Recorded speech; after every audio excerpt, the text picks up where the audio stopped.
नमो सिद्धाणं नमो आयरियाणं नमो वज्झायाणं नमो लोये सव्वसाहूणम्।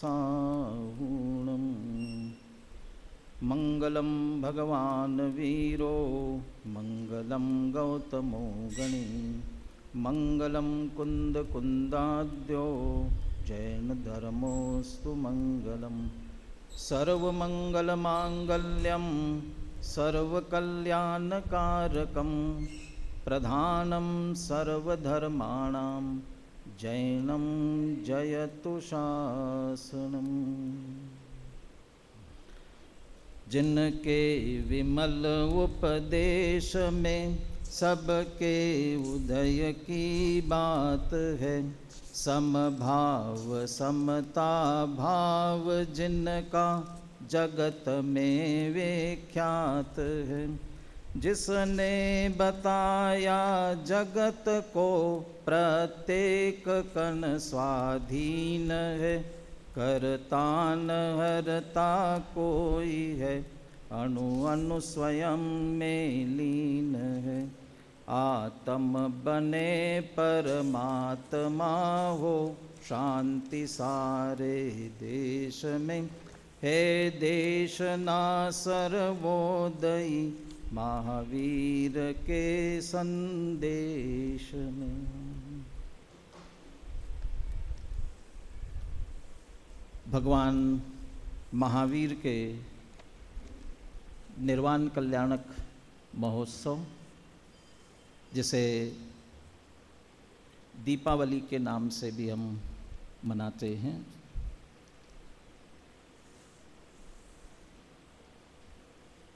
भगवान महावीर को निर्वाण कब हुआ था और कहाँ हुआ था, यदि मैं ये पूछूं तो आप सभी तत्काल उत्तर देंगे कि आज के दिन और पावापुरी से निर्वाण मोक्ष की प्राप्ति हुई थी। क्या ये बात सही है? आज के दिन हुई थी या 2544 वर्ष पहले हुई थी? कब हुई थी? तो मोक्ष की प्राप्ति 2544 वर्ष पहले पावापुर से हुई थी। मेरा दूसरा प्रश्न पूछना था,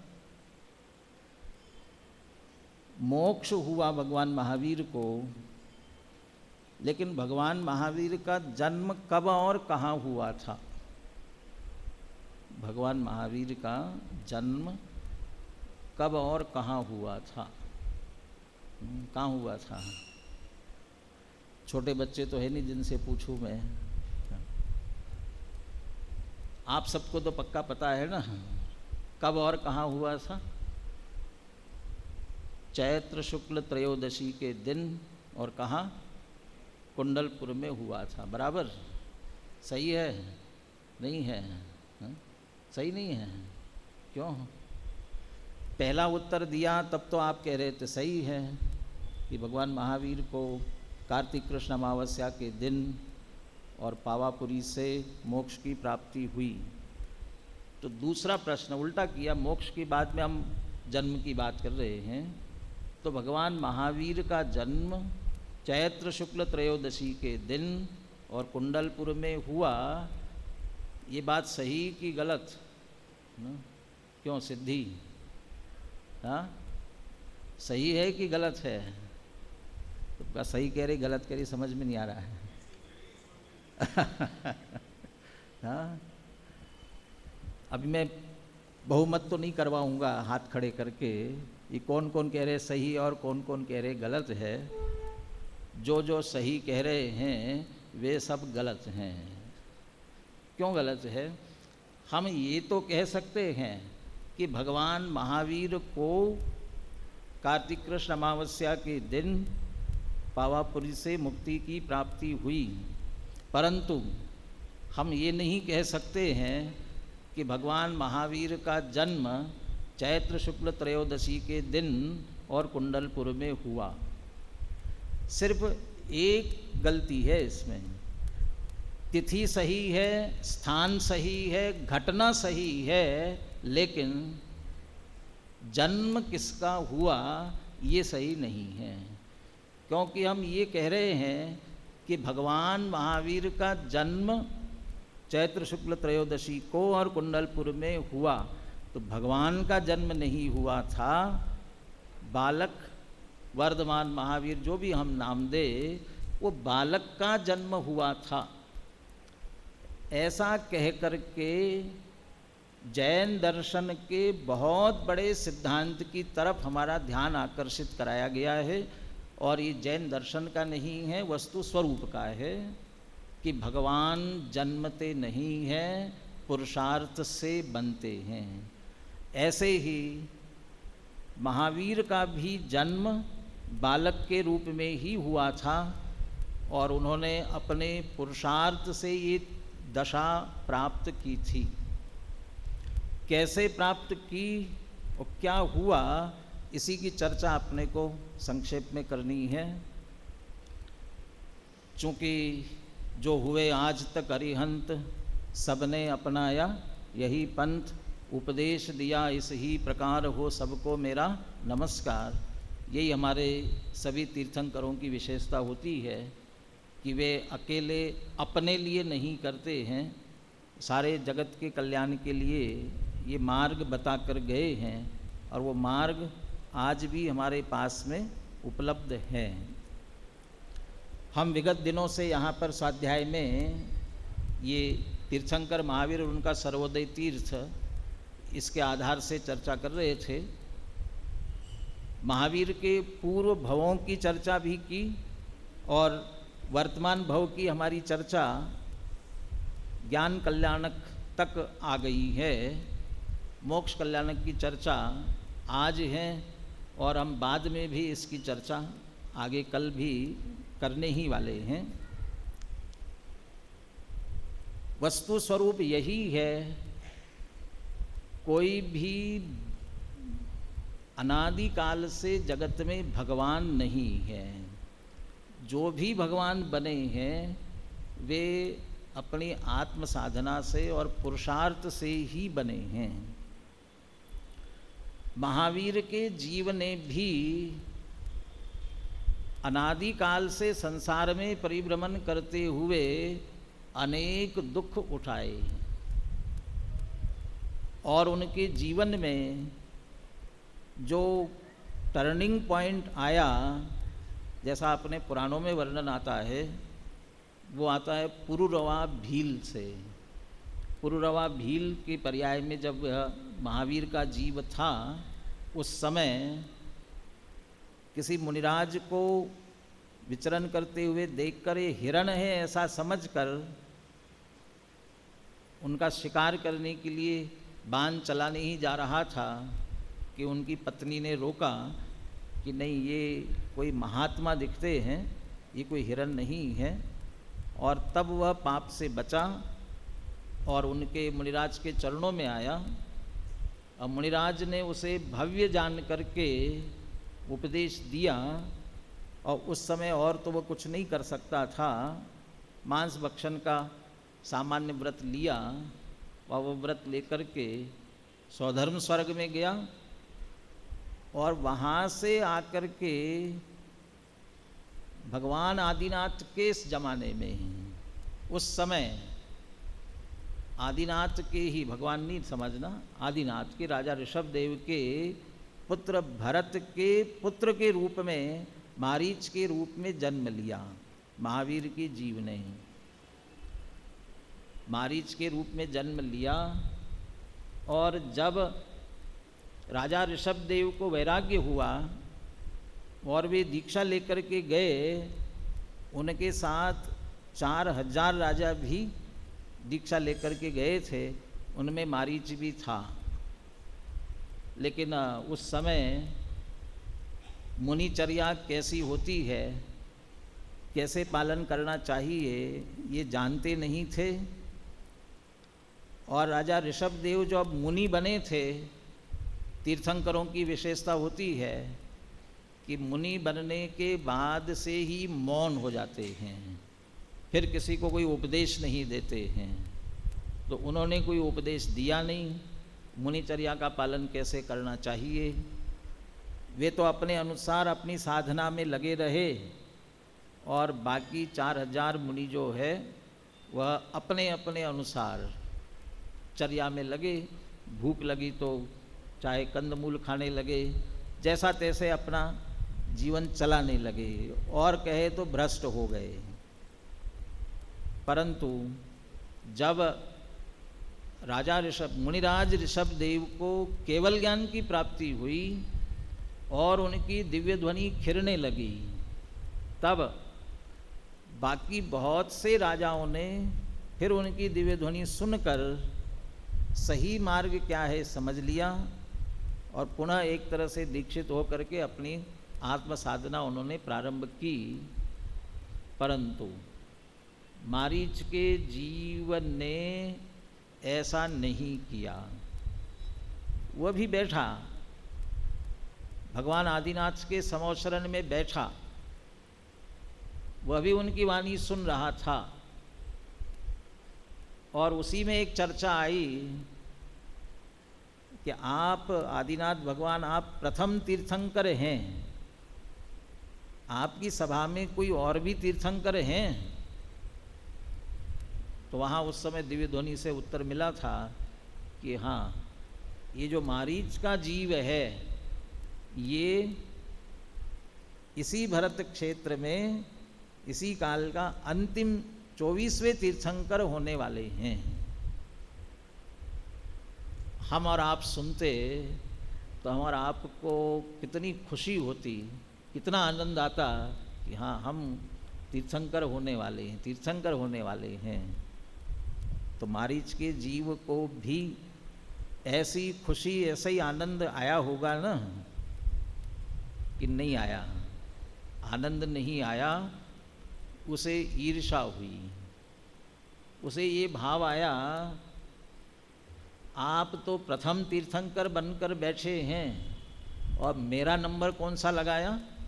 24वां, सबसे अंतिम नंबर लगाया मेरा कि नहीं, पहला तो अब बन नहीं सकता हूँ क्योंकि आप बन चुके हैं। पहला न सही लेकिन मैं भी तीर्थ चलाऊंगा और तीर्थंकर बनूंगा। और उसी समय मारीच ने अपना नया पारिव्राजक नाम दिया, इसमें पारिव्राजक का रूप लेकर के और नए मत का प्रवर्तन किया। क्यों ऐसा हुआ? तीर्थंकर होने वाले, और जब तीर्थंकर बनना है तो उसी मार्ग पर चलना चाहिए था ना।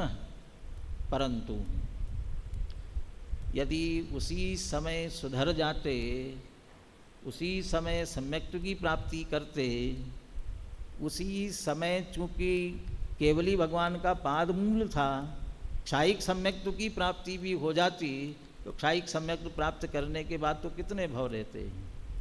निश्चित रूप से शीघ्र ही मुक्ति प्राप्त हो जाती, और मुक्ति प्राप्त हो जाती तो फिर 24वें तीर्थंकर कौन बनता? तो उन्हें 24वां तीर्थंकर बनना था, उनकी होनहार 24वें तीर्थंकर के रूप में होनी थी।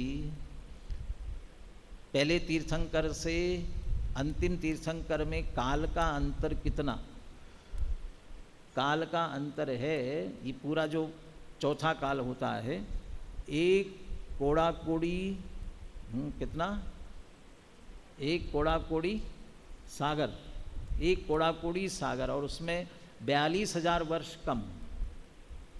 पांचवें और छठवें काल के 21-21 हजार वर्ष, ये 42,000 वर्ष कम एक कोड़ा कोड़ी सागर का। आदिनाथ भगवान, और आदिनाथ भगवान की ये हुंडावसर्पिणी काल की एक विशेषता ये भी रही है, वो तीसरे काल के अंत में, चौथा काल तो अभी प्रारंभ ही होने वाला था, वो उसके अंत में माने चौथा काल। इसका मतलब एक कोड़ा 42,000 वर्ष कम एक कोड़ा कोड़ी सागर के बाद तीर्थंकर बनना था। और यह जीव त्रस पर्याय में, उस समय मनुष्य मारीच के भव में मनुष्य भव में थे, त्रस पर्याय में थे। त्रस पर्याय में जीव साधिक 2000 सागर रहता है, साधिक 2000 सागर, और उसके बाद नियम से स्थावर में जाता है, एकेंद्रीय में जाता ही जाता है नियम से, तो 2000 सागर, थोड़ा अधिक 2000 सागर, और एक कोड़ा कोड़ी सागर। तो ये काल कहाँ जाता और कैसे जाता? यदि उसी समय महावीर के जीव ने मारीच के भव में आत्म आराधना प्रारंभ की होती तो इतने काल संसार में परिभ्रमण नहीं हो सकता था। और चूंकि भवितव्य होनहार उसकी ऐसी थी कि अभी 42,000 वर्ष कम एक कोड़ा कोड़ी सागर संसार परिभ्रमण करना था, तो आत्मा की आराधना करके तो संसार परिभ्रमण नहीं कर सकता था। आत्मा की विराधना और आत्मा का सत्य स्वरूप समझाने वाले सच्चे देवशास्त्र गुरु की विराधना की और गलत मार्ग पर चल पड़ा, और अनेकों भाव बीच में, उसमें भी ऐसा नहीं कि नरकों में और निगोद में ही सब चले गए, उसमें भी जब मारीच के भाव में भले ही अन्य धर्म में रहकर उस धर्म के साधु की चर्या का पालन किया, लेकिन शुभ भाव पूर्वक मरण करने से स्वर्ग में गया, पुनः मनुष्य हुआ, पुनः स्वर्ग में गया, पुनः मनुष्य हुआ। लेकिन ऐसा करते करते शुभ भाव अधिक काल तक त्रस पर्याय में टिकाए नहीं रख सकता। शुभ भाव टिकाए रखने की उसकी बहुत अधिक से अधिक मर्यादा होगी, तो साधिक 2000 सागर की ही होगी। यदि मिथ्यात्व मोह बना रहा तो उस मिथ्यात्व मोह के जोर से त्रस पर्याय छूटेगी और नियम से एकेंद्रीय में जाएगा, और एकेंद्रीय में जाने के बाद अनेकों भाव, कितने कितने भाव कैलाश सेठी साहब कल सुना रहे थे, आंकड़े के भाव कितने धारण किए, माने ऐसे ऐसे क्षुद्र भाव, हजारों भाव उस महावीर के जीव ने, जिनका आज हम मोक्ष कल्याणक मना रहे हैं, उसी जीव ने अनेकों ऐसे क्षुद्र भाव प्राप्त किए, और क्षुद्र भाव ऐसे ही करते करते अनेकों बार नरकों में भी गए। इस बीच में अर्धचक्री भी हुआ, अर्धचक्री होकर के भी नहीं सुधरा, सो पुनः नरक में जाना पड़ा, 7वें नरक में, पुनः पहले नरक में। ऐसा करते करते जो महावीर के 10 भव पूर्व जो सिंह की पर्याय है, उस पर्याय में आया, और उस सिंह की पर्याय में आकर के 2 चारण रिद्धिधारी मुनिराजों के माध्यम से पुनः उपदेश मिला, और उनके उपदेश को सुन करके, समझ करके, वहाँ उस सिंह की पर्याय में महावीर के जीव ने सम्यक दर्शन की प्राप्ति की। पुराणों में ये दोनों बातों की चर्चा है। मैंने तो पहले कहा था कि टर्निंग पॉइंट, एक टर्निंग पॉइंट वहाँ से चर्चा प्रारंभ की, पुरुरवा भील से। वहाँ भी वो शिकार कर रहा था, हिंसा में लगा हुआ था, और वहाँ से उसे मोड़ करके हिंसा से बचाया गया। उसके फल में समझ लिए स्वर्ग में गया और मारीच के रूप में तीर्थंकर के कुल में जन्म लिया। इतना तो हुआ, लेकिन टर्निंग पॉइंट मुड़ने के बाद भी फिर गलत दिशा में मुड़ गया, और अनेकों भाव संसार परिभ्रमण करते हुए निकाल दिए। अब कहना चाहिए कौन सा टर्निंग पॉइंट है। इसमें दादा ने लिखा है, तीर्थंकर और भगवान बनने की प्रक्रिया अब प्रारंभ होती है। तीर्थंकर और भगवान बनने की प्रक्रिया कल मैंने चर्चा की थी। तीर्थंकर और भगवान बनने की प्रक्रिया अब महावीर के जीव की प्रारंभ हुई। तो तीर्थंकर और भगवान बनने की प्रक्रिया, 2 शब्दों का प्रयोग क्यों कर रहे हैं? एक ही बात तो है, तीर्थंकर और भगवान एक ही बात है ना? कहले नहीं, तीर्थंकर भगवान एक बात नहीं है। बालबोध पाठमाला में लिखा है, सभी तीर्थंकर भगवान होते हैं, परंतु सभी भगवान तीर्थंकर नहीं होते। भगवान होने के लिए वीतरागता सर्वज्ञता पर्याप्त है। जो जो वीतरागी सर्वज्ञ होंगे वे सब भगवान होते हैं, भगवान हैं। परंतु तीर्थंकर होने के लिए कुछ और विशेषता उसके साथ में चाहिए। क्या विशेषता चाहिए? कि तीर्थंकर प्रकृति होनी चाहिए, जिस तीर्थंकर प्रकृति के उदय से समोशरण आदि विभूति से युक्त होते हैं, जिसके कारण दिव्य ध्वनि खिरती है और अन्य समस्त जगत के जीवों का भी कल्याण होता है। ये दोनों प्रक्रियाएं यहाँ से प्रारंभ होती है महावीर के जीव की। भगवान बनने की प्रक्रिया तो सम्यक दर्शन से प्रारंभ हो जाती है और वहाँ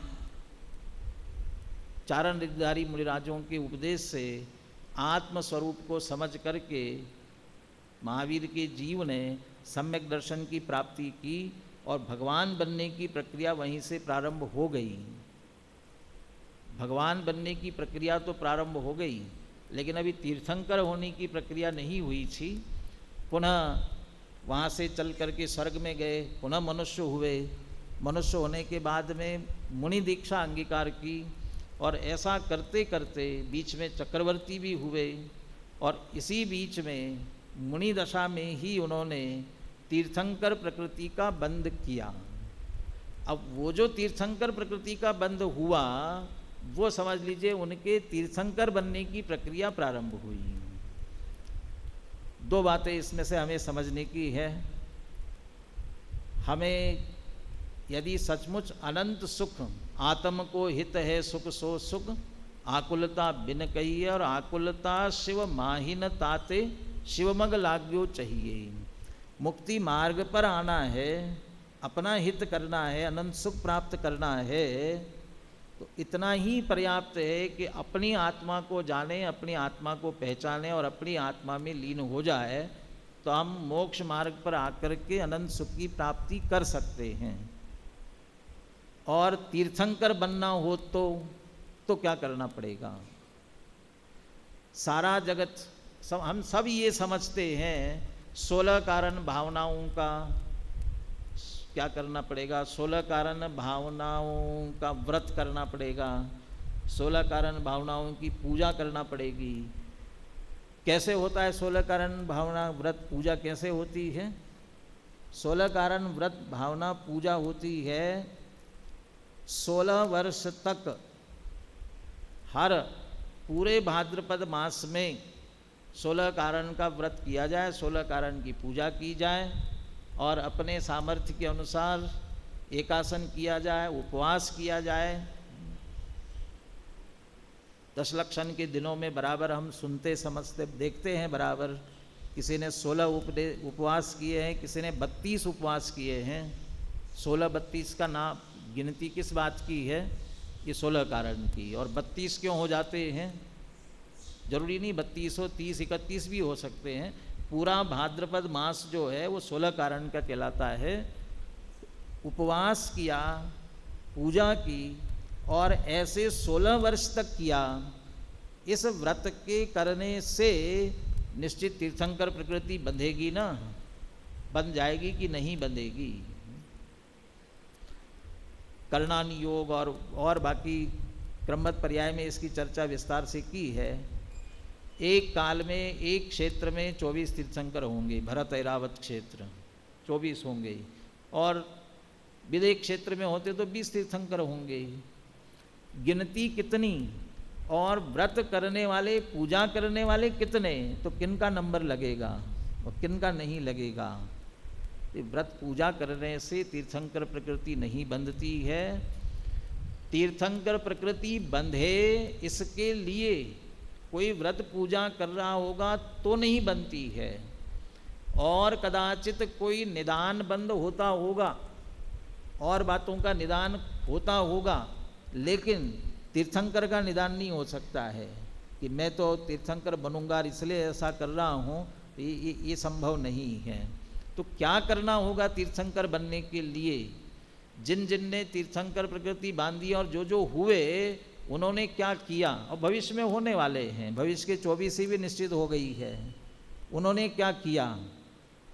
कुछ नहीं किया। कुछ नहीं किया तो कैसे बंधी? जैसे भगवान महावीर के जीव के 24वें तीर्थंकर होने का भवितव्य होनहार निश्चित है, वैसे हर जीव की निश्चित है, और 24वां होना था ये निश्चित था। इसलिए मारीच के भव में जनेन्द्र भगवान की और आत्मा की विराधना करके संसार परिभ्रमण किया। ऐसे ही जिस जीव के भवितव्य में तीर्थंकर प्रकृति बंधनी होगी, वह सबसे पहले किसकी आराधना करेगा? 16 कारण भावनाओं की नहीं करेगा, सहज उसकी आत्म आराधना होगी। क्योंकि जितने विशिष्ट पद है वो सारे विशिष्ट पद सम्यक दृष्टि को ही प्राप्त होते हैं। किसी मिथ्या दृष्टि को, चक्रवर्ती, तीर्थंकर, जितने बड़े बड़े पद है, ये संभव नहीं है। तीर्थंकर प्रकृति के लिए सम्यक दर्शन आवश्यक है। महावीर के जीव ने सम्यक्त्व की प्राप्ति कर ली थी, और उस सम्यक्त्व के साथ साथ जिनके सहज ही 16 कारण भावना वाले परिणाम जिनके सहज होते हैं, और उन सहज परिणामों से ऐसा सहज पुण्य का बंध, विशेष तीर्थंकर प्रकृति का बंध होता है, और वे विशिष्ट जीव तीर्थंकर कहलाते हैं। महावीर के जीव को भी तीर्थंकर प्रकृति बंधी। उसके पश्चात फिर कुगति में गमन नहीं हुआ। सम्यक्त्व के बाद फिर कुगति में गमन नहीं होता है। 2 बातों की बात जो मैं कर रहा था। पहली बात, 16 कारण भावना आदि का चिंतन परिणामों की विशुद्धि के लिए करना ठीक है, तीर्थंकर प्रकृति के बंध के लिए नहीं, क्योंकि उससे सीधे तीर्थंकर प्रकृति नहीं बंधेगी। सम्यक दर्शन से बंधती है, बनती है माने सम्यक दृष्टियों को बनती है। इसलिए भी कोई सम्यक्त्व की प्राप्ति करना चाहेगा तो सम्यक्त्व की प्राप्ति नहीं होगी। जिसे केवल ज्ञान चाहिए कि अनंत सुख चाहिए? क्या चाहिए? केवल ज्ञान चाहिए कि अनंत सुख चाहिए? जिन्हें केवल ज्ञान चाहिए उन्हें भी सम्यक्त्व की प्राप्ति नहीं हो पाएगी। तो अनंत सुख चाहिए तो हो जाएगी। हाँ, अनंत सुख के लिए, क्यों केवल ज्ञान कहते ही हमारा ध्यान कहाँ जाता है? केवल ही हो गए तो सारे लोकालोक को जानना है, सारे लोकालोक को देखना है। और अनंत सुख, अतीन्द्रिय सुख, निराकुल सुख चाहिए तो वह अपने आत्मा में है, स्वरूप में है। इसलिए वे स्वरूप का लक्ष्य करेंगे, और उसके लिए सम्यक्त्व की प्राप्ति, सम्यक्त्व की प्राप्ति आत्मा के आश्रय से होती है। और जो आत्मा का आश्रय करते हैं उन्हें, जिनकी भवितव्यता में तीर्थंकर है, 24 तीर्थंकर, आप हर तीर्थंकर के काल में देखेंगे कि कितने जीव और मुक्ति में गए। उन्हीं तीर्थंकर के काल में कितने और जीव मुक्ति में गए।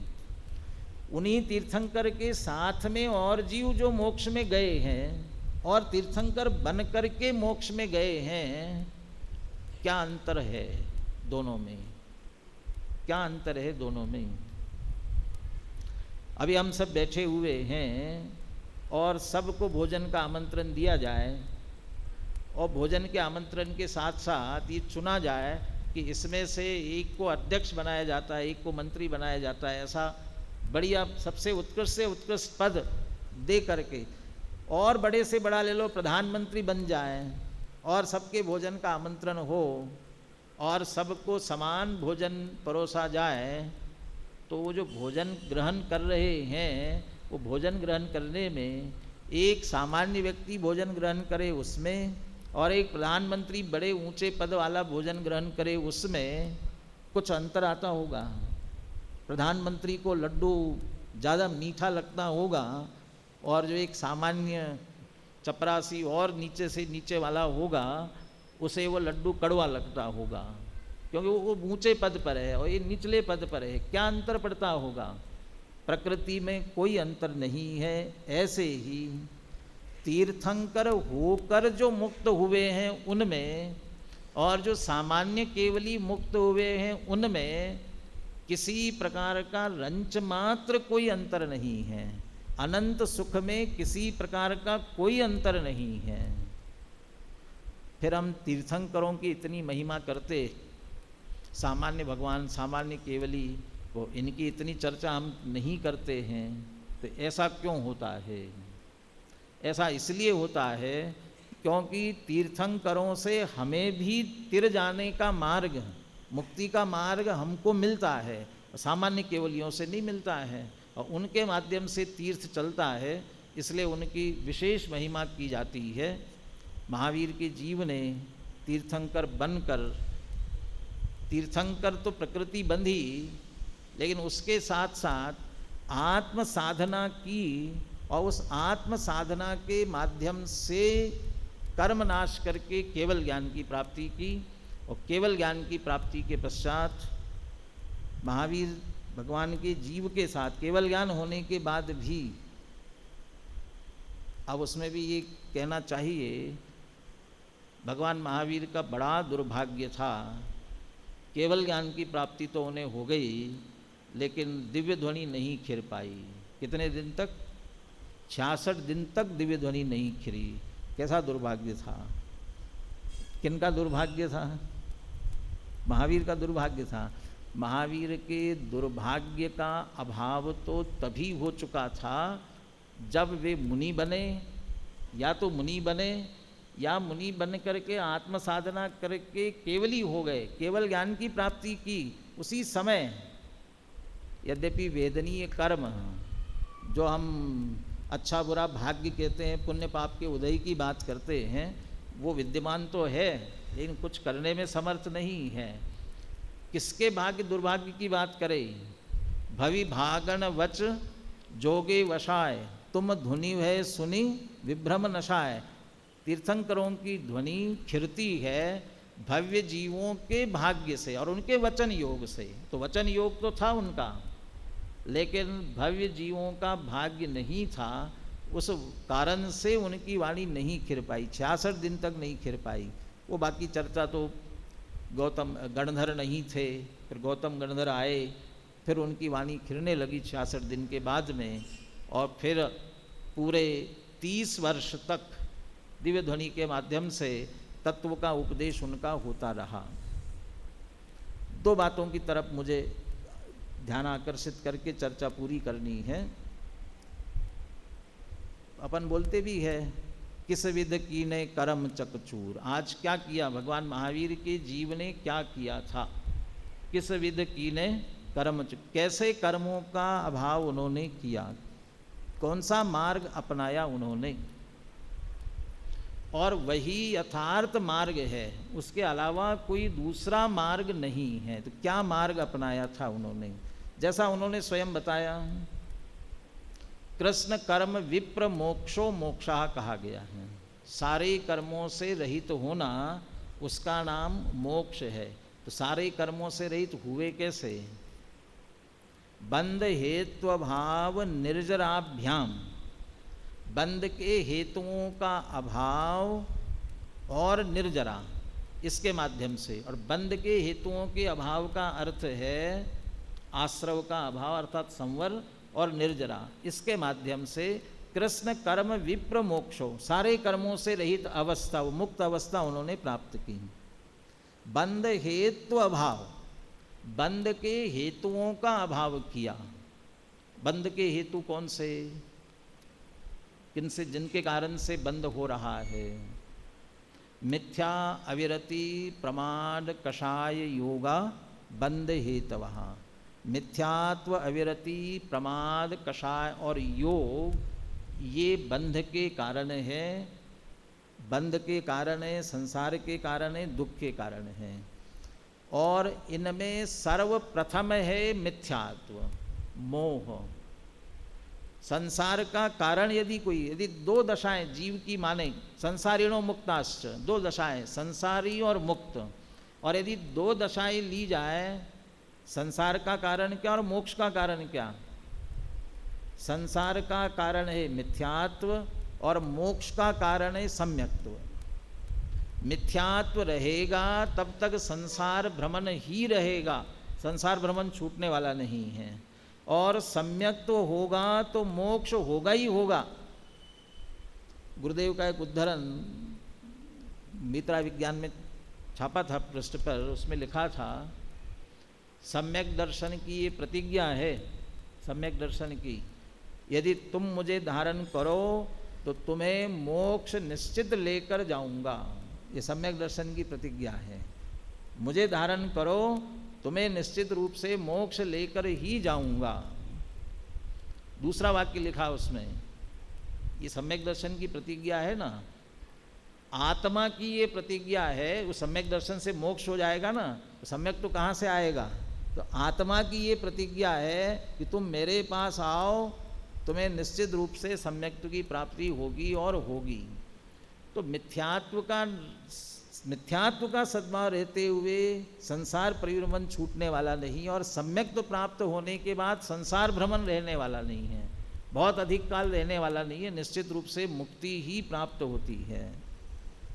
हम जितने संसार में परिभ्रमण कर रहे हैं, वो संसार परिभ्रमण में भले ही हम ये माने भगवान महावीर ने कर्मों का अभाव किया इसलिए मुक्त हुए, और हम संसार परिभ्रमण कर रहे किसके कारण से, कर्म के कारण से। जड़ कर्म घुमाता है मुझको, यह मिथ्या भ्रांति रही मेरी, मैं रागी द्वेषी हो लेता जब परिणति होती जड़ केरी, यों भाव कर्म या भाव मरण सदियों से करता आया हूँ। ये भाव कर्म भाव मरण मिथ्यात्व के परिणाम मैं करता आया हूँ, इसलिए संसार परिभ्रमण हो रहा है। महावीर जैसी दशा प्राप्त करनी हो तो महावीर भगवान के जीव ने जहाँ से प्रारंभ की थी वहाँ से प्रारंभ करना पड़ेगा।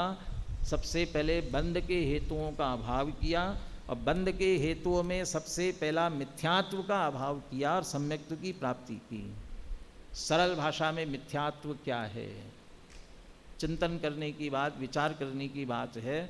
सरल भाषा में मिथ्यात्व है देह में अहम बुद्धि, धन वैभव स्त्री पुत्र कुटुंब परिवार इत्यादि में ममत्व बुद्धि, और पर पदार्थों में सुख बुद्धि। अपने आप को हम टटोल कर देखें, देह में यदि अहम बुद्धि है, बाह्य पदार्थों में ममत्व बुद्धि है, और बाह्य पदार्थों से सुख की कामना कर रहे हैं, सुख मान रहे हैं, मिथ्यात्व है, और मिथ्यात्व का ही पोषण चल रहा है।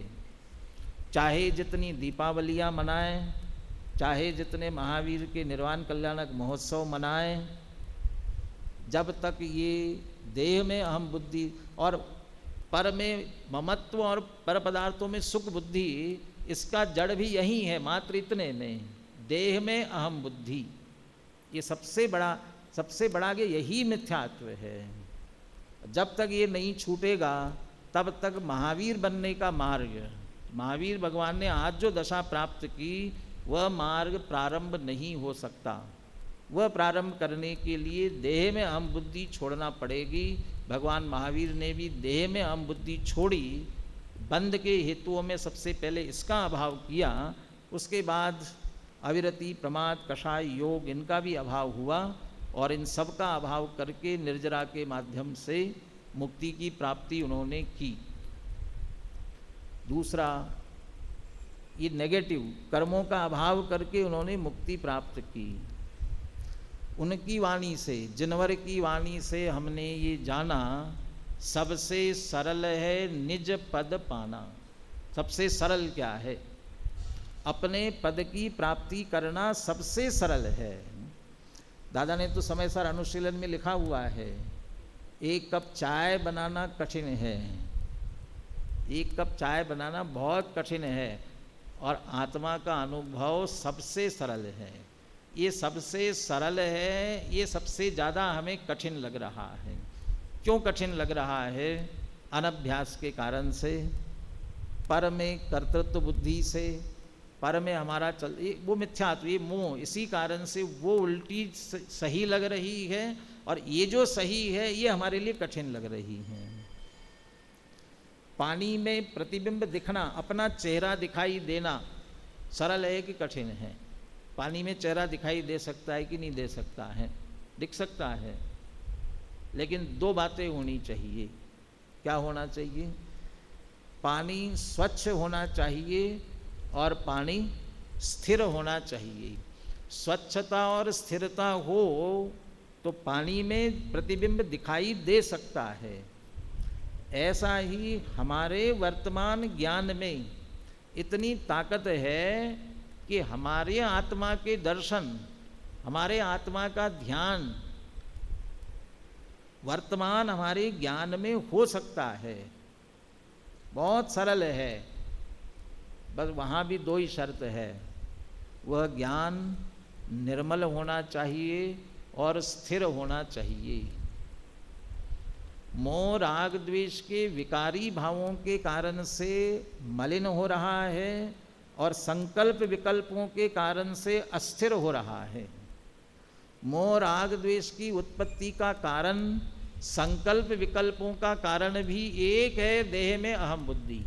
विचार करके देखना, टोडरमल जी जैसा कहते हैं, प्राप्त पर्याय में तन्मय हुआ। सारे सबकी जड़ यहाँ है, सबकी जड़, मोह राग द्वेष की उत्पत्ति की, संकल्प विकल्प की, सबकी।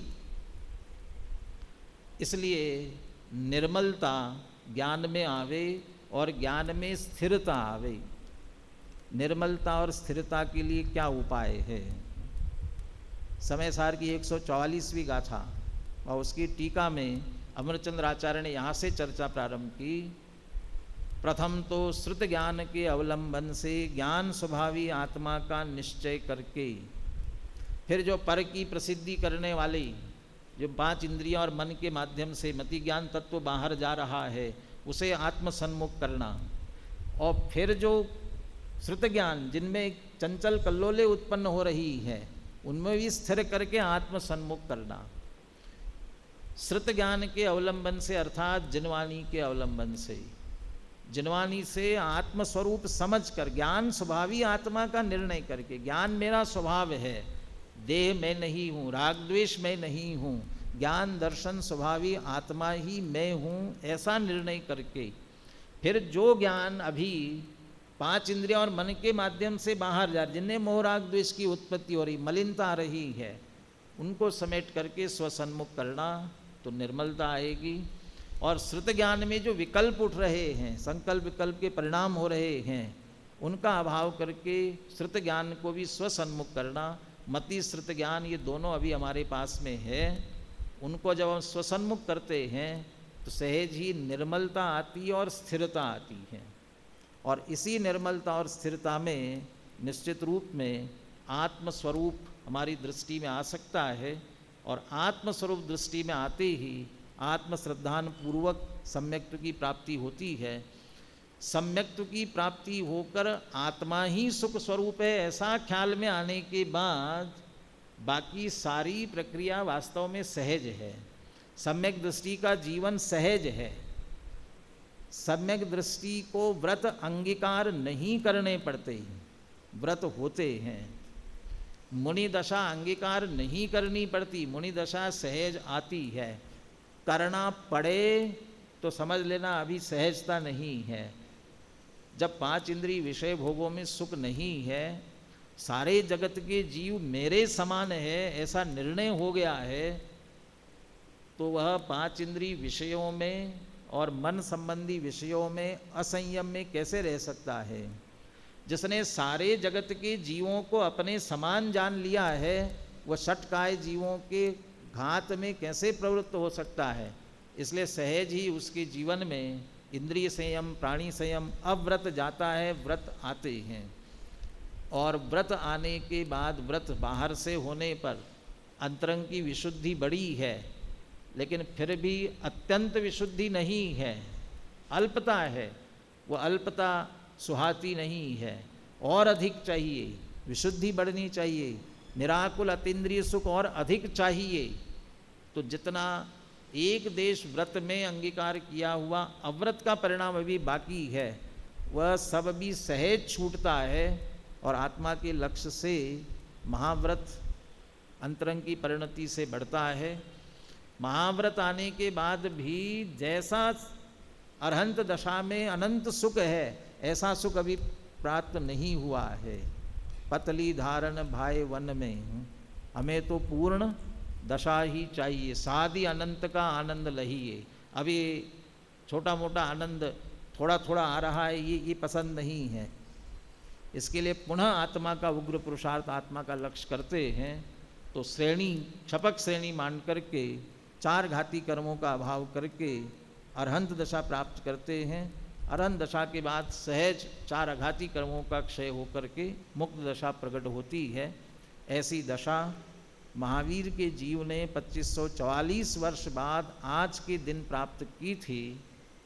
और वह दशा उन्होंने कैसे प्राप्त की, यह मार्ग भी उन्होंने अपनी वाणी के द्वारा जीवन में अपनाया और वाणी के माध्यम से भी कहा। अकेला वाणी से कहते और स्वयं जीवन में न अपनाते तो हमें शंका होती है, ऐसा कैसे हो सकता है। और अपने जीवन में अपनाकर स्वयं अपना कल्याण करके चले जाते और हमें प्राप्त नहीं होता तो भी हम वैसे के वैसे रहते। परंतु उन्होंने स्वयं ने प्राप्त किया और ये प्राप्त करने का मार्ग हमें बताया।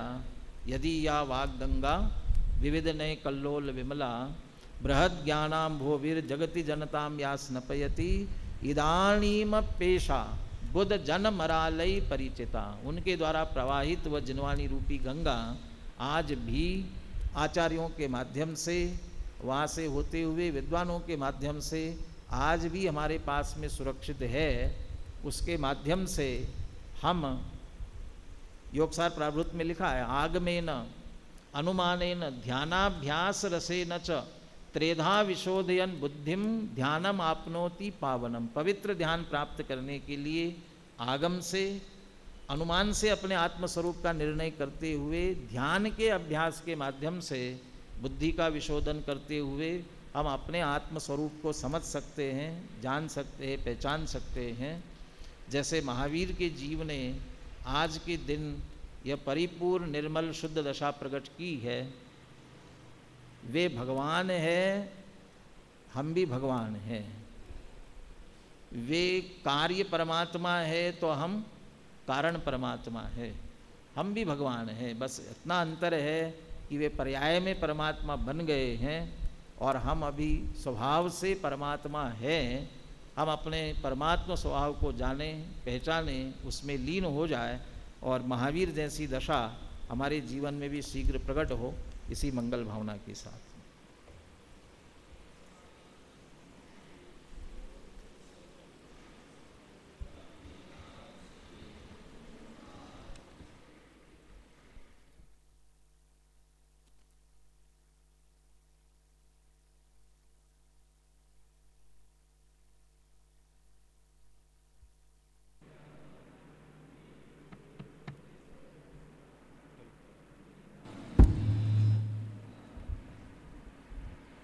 मिथ्यात्व के सद्भाव रहते हुए संसार परिभ्रमण